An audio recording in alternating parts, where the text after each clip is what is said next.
Hello student, आज हम class 7 के chapter number 2 nutrition in animals के क्वेश्चन आंसर को डिस्कस करेंगे और पूरा करेंगे इसको।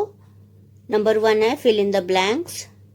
ए है इसका the main steps of nutrition in humans are ingestion, digestion, absorption, assimilation and egestion. सबसे पहले हमने इंजेशन भरा है यानी फूड को माउथ में लेना, उसके बाद है डाइजेशन यानी फूड का पचना, उसके बाद है एब्जॉर्प्शन। जब फूड पच जाता है तो वो एब्जॉर्ब होता है। जैसे कि आपको पता है कि स्मॉल इंटेस्टाइन में विली होता है जिसमें ब्लड कैपिलरीज होती हैं, तो वहाँ से वो एब्जॉर्ब होता है। फिर एसिमिलेशन यानी डिफरेंट ऑर्गन्स में वो ब्लड के थ्रू पहुंचता है। और लास्ट है इजेशन यानी जो अनडाइजेस्टेड फूड है वो शरीर से बाहर निकल जाता है, बॉडी से बाहर जाता है, उसको इजेशन बोलते हैं। बी है the largest gland in the human body is liver. आपको पता है शरीर का सबसे बड़ा जो ग्लैंड है वो है लीवर। सी है the stomach releases hydrochloric acid and digestive juices which act on food. Stomach जो है वो हाइड्रोक्लोरिक एसिड रिलीज करता है और साथ में डाइजेस्टिव जूसेस जिसको पाचक रस कहते हैं, खाने को पचाने वाला जूस वो रिलीज करता है जो कि फूड पर एक्ट करता है। D the inner wall of the small intestine has many finger like outgrowth called villi. जो स्मॉल इंटेस्टाइन की अंदर की दीवार होती है, इनर वॉल होती है, उसमें फिंगर लाइक बहुत सारे स्ट्रक्चर होते हैं जिसको विली बोलते हैं। और ई है amoeba digests its food in the food vacuole. Amoeba में फूड का डाइजेशन कहाँ होता है? फूड वैक्यूल में होता है। Question number 2, mark T if the statement is true and F it is false. True false करना है हमें। देखिए, ए है digestion of starch starts in the stomach. Starch का डाइजेशन स्टोमक में शुरू होता है। ये फॉल्स है क्योंकि हमें पता है स्टार्च का डाइजेशन माउथ से ही शुरू हो जाता है। The tongue helps in mixing food with saliva. Tongue जो है वो भोजन को सैलिवा के साथ मिक्स करने में मदद करता है, तो ये ट्रू है, सही है ये। सी है the gall bladder temporarily stores bile. Gall bladder में टेम्पररीली बाइल स्टोर होता है, ये भी सही है क्योंकि हमको पता है हमें कि लीवर जो है उससे बाइल जूस निकलता है जो कुछ टाइम के लिए गॉल ब्लैडर में जमा होता है। डी है the ruminants bring back swallowed grass into their mouth and chew it for some time. जो रूमिनेंट होते हैं वो निगले हुए ग्रास को फिर से बैक करके अपने माउथ में लाते हैं और उसको थोड़ी टाइम के लिए च्यू करते हैं यानी चबाते हैं, ये भी सही है, ट्रू है ये। अगला क्वेश्चन नंबर 3 है tick mark the correct answer. जो भी करेक्ट है उनमें टिक मार्क करना है। ए है fat is completely digested in the stomach, mouth, small intestine, large intestine.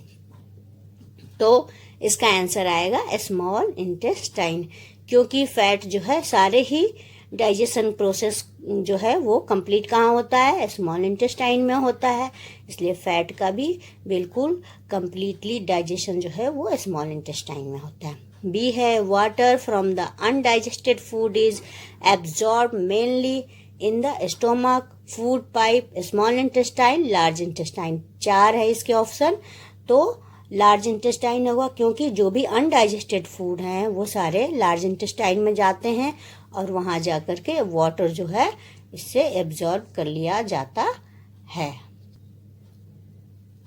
Number 4 है मैचिंग। कॉलम 1 और कॉलम 2 को मैच करना है। कॉलम 1 में फूड प्रोडक्ट्स हैं, कंपोनेंट्स हैं, और कॉलम 2 में प्रोडक्ट्स ऑफ डाइजेशन, मतलब ये फूड प्रोडक्ट डाइजेस्ट होने के बाद क्या ये बनते हैं, ये लिखा हुआ है और दोनों को मिलाना है।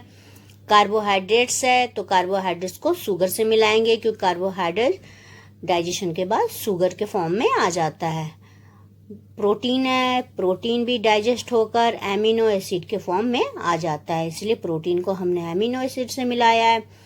तीसरा है फैट्स। फैट्स जो हैं वो भी डाइजेस्ट होकर फैटी एसिड्स एंड ग्लिसरॉल में बदल जाते हैं। तो इस चीज को हमने मिला दिया है। अगला क्वेश्चन है व्हाट आर विलाई या विली बोल सकते हैं इसको। What is their location and function. Villi क्या है, इसकी लोकेशन क्या है और इसका फंक्शन क्या है। The inner wall of the small intestine have thousands of finger like outgrowths. These are called villi. जो इंटेस्टाइन है, स्मॉल इंटेस्टाइन की जो इनर वॉल होती है, अंदर की दीवार होती है, उस पे हजारों की संख्या में उंगली जैसी संरचना होती है, आउटग्रोथ होती है, जिसको विली बोलते हैं।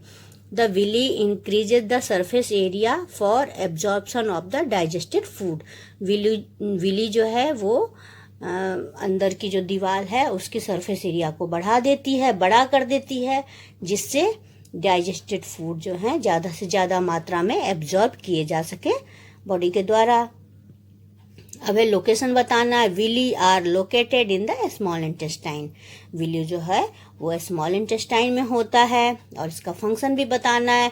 Each villus has a network of thin and small blood vessels close to its surface. जितने भी विली है, ये विली जो है इसका एक इस पर नेटवर्क होता है किस चीज का, पतले पतले छोटे छोटे ब्लड वेसल्स का। उसकी पूरी सरफेस पे ब्लड वेसल्स होते हैं। The surface of the villi absorb the digested food material. और विली का जो सरफेस होता है वो डाइजेस्टेड फूड मटेरियल को एब्जॉर्ब कर लेता है और डिफरेंट ऑर्गन्स तक पहुंचाता। अगला क्वेश्चन है question number 6। Where is the bile produced. Which component of the food does it help to digest. Bile कहाँ प्रोड्यूस होता है और किस चीज का ये डाइजेशन करता है।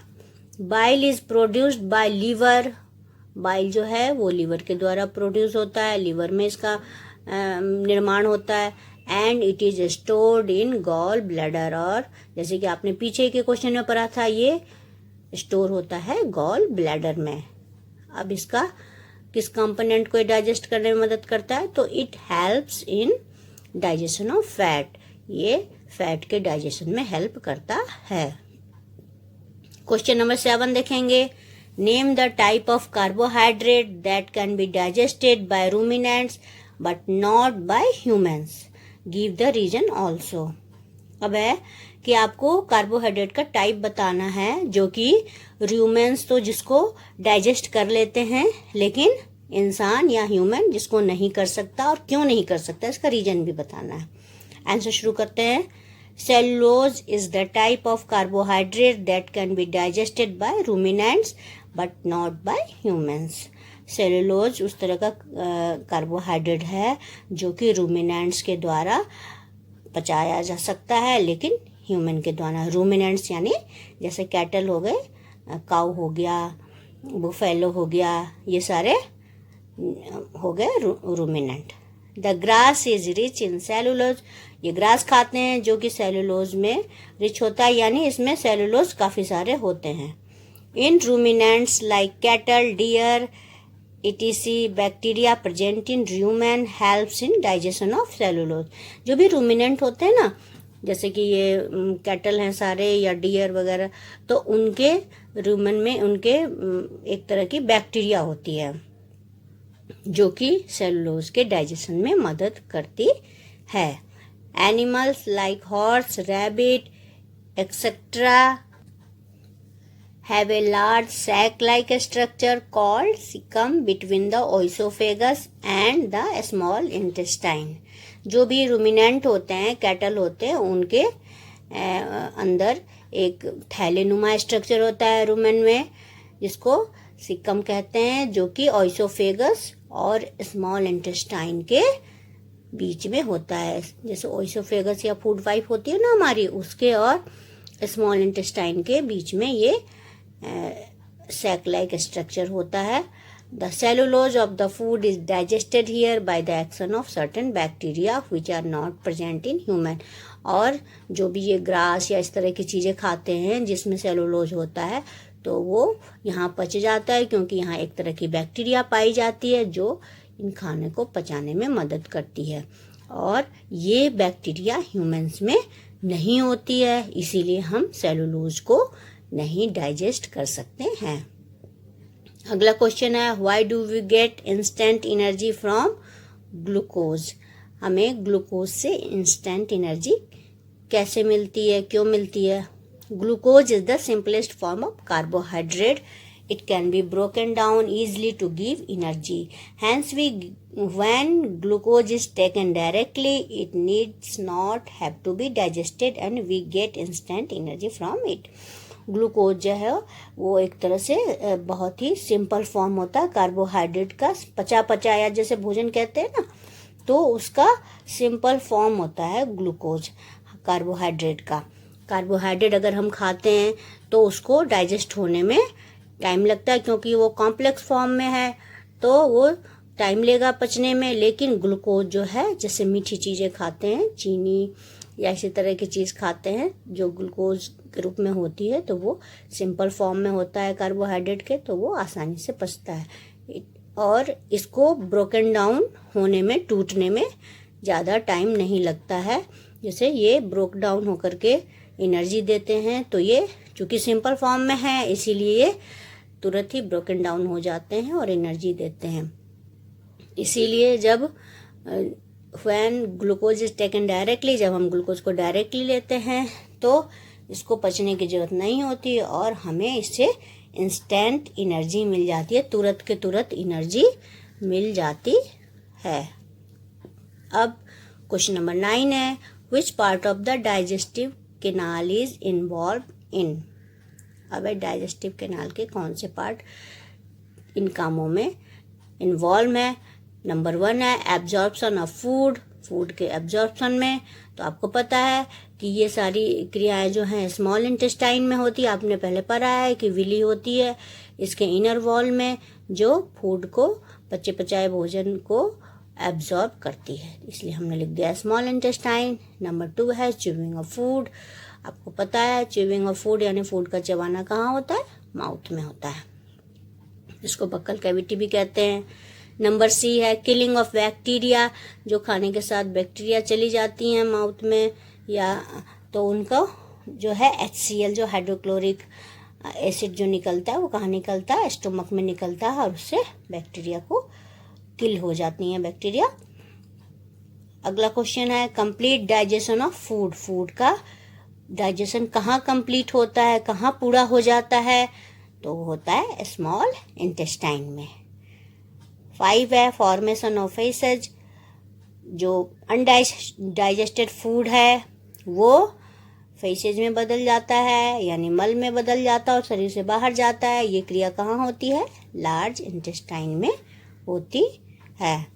अब है question number 10, right 1 similarity and difference between the nutrition in amoeba and human beings. आपको अमीबा और ह्यूमन बीइंग के न्यूट्रिशन में एक सिमिलैरिटी यानी एक समानता और एक डिफरेंस लिखना है। अब हम पहले सिमिलैरिटी को डिस्कस करेंगे। Both amoeba and human beings are heterotrophs and derive nutrition from other organism. Amoeba और ह्यूमन बीइंग दोनों ही हेट्रोट्रॉफ हैं, यानी ऑटोट्रॉफ नहीं है, अपना खाना खुद नहीं बना सकते और ये न्यूट्रिशन दूसरे ऑर्गेनिज्म से लेते हैं। तो ये एक सिमिलैरिटी हो गई। अब डिफरेंस क्या है?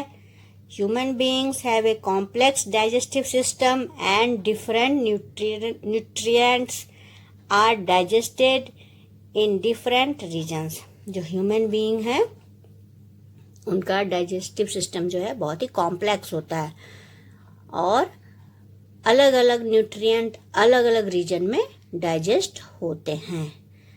Amoeba has a very simple form of digestion. Amoeba जो है उसका डाइजेस्टिव सिस्टम बहुत ही सिंपल है। It doesn't have a proper digestive system and all the nutrients are digested in the food vacuole. और इसका कोई भी प्रॉपर तरीके का डाइजेस्टिव सिस्टम नहीं होता है, विशेष चीज़ों का विशेष जगह डाइजेशन नहीं होता है, बल्कि सारे जो न्यूट्रिएंट हैं वे फूड वैक्यूल में ही डाइजेस्टेड होते हैं। मतलब सिंपल बात ये है कि ह्यूमन का जो डाइजेस्टिव सिस्टम है बहुत ही कॉम्प्लेक्स है और अमीबा का जो डाइजेस्टिव सिस्टम है बहुत ही सिंपल होता है। अब क्वेश्चन नंबर 11 करते हैं।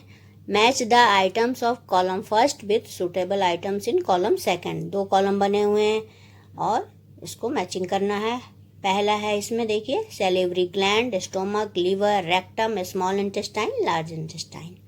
और कॉलम 2 में है bile juice secretion, storage of undigested food, उसके बाद है saliva secretion, acid release, digestion is completed, absorption of water, release of faeces.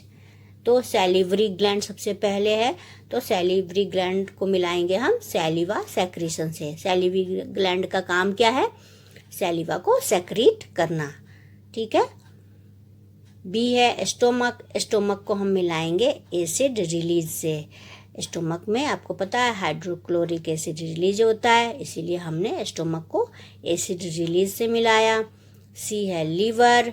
तो लीवर जो है उसका काम क्या है? इसको हम नंबर 1 से मिलाएंगे बाइल जूस सेक्रीशन, यानी लीवर से बाइल जूस निकलता है। उसके बाद है डी रेक्टम। डी को है पहला तो ये number 2 storage of undigested food. Rectum में जो बिना पचे भोजन हैं वो स्टोर होते हैं, इसलिए उससे मिलाएंगे। एक और इसमें बिल्कुल लास्ट वाला है 7 वाला रिलीज ऑफ फेसेज, ये भी रेक्टम में होता है। तो इसको हम दोनों से ही मिलाएंगे कि अनडाइजेस्टेड फूड को स्टोर भी करता है और मल के रूप में इसको शरीर से बाहर निकालने का काम भी करता है। ई है स्मॉल इंटेस्टाइन। स्मॉल इंटेस्टाइन को हम मिलाएंगे नंबर 5 से, डाइजेशन इज कंप्लीटेड, यानी स्मॉल इंटेस्टाइन में डाइजेशन कंप्लीट हो जाता है। एफ है लार्ज इंटेस्टाइन।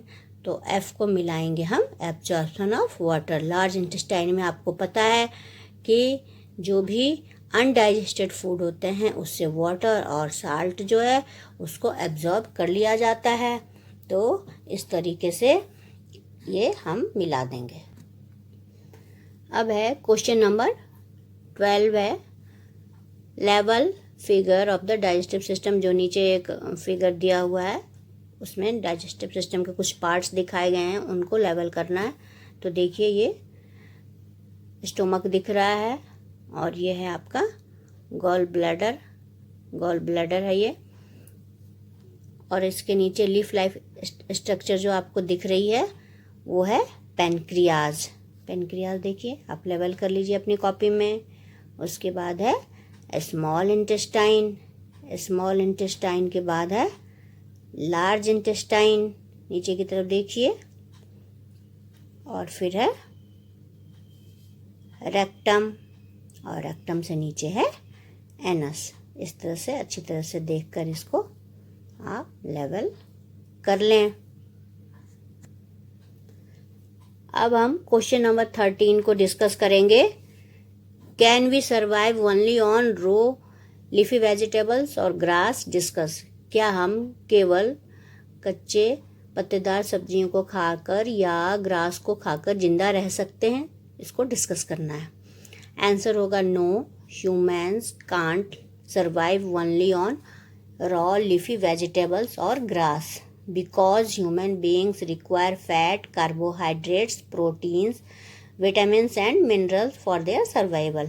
नहीं, जो इंसान हैं वो सिर्फ रॉ लीफी वेजिटेबल्स को या ग्रास को खाकर जिंदा नहीं रह सकते, क्योंकि ह्यूमंस के लिए फैट, कार्बोहाइड्रेट, प्रोटीन, विटामिन्स और मिनरल ये हमारी सर्वाइवल के लिए आवश्यक है। और आप जानते हैं कि ग्रास तो हम पचा ही नहीं सकते। If humans consume only raw leafy vegetables, then they will develop a deficiency of essential nutrients like proteins, carbohydrate and fat. अगर वो सिर्फ raw leafy vegetables खाएंगे, कच्ची पत्तेदार वेजिटेबल्स खाएंगे, सब्जियां खाएंगे, तो उनके शरीर में बाकी कंपोनेंट जो हमने बताया पहले, कार्बोहाइड्रेट, प्रोटीन, फैट, इन सब की जो कि ये एसेंशियल न्यूट्रिएंट है हमारे शरीर के लिए ज़रूरी हैं, इनकी कमी हो जाएगी। Besides it grass is rich in cellulose which human can't digest. इसके अलावा हम ये जानते हैं कि ग्रास जो है उसमें सेलुलोज होता है जो ह्यूमन पचा नहीं सकता। तो इस तरह से ये चैप्टर फिनिश हुआ। थैंक्स।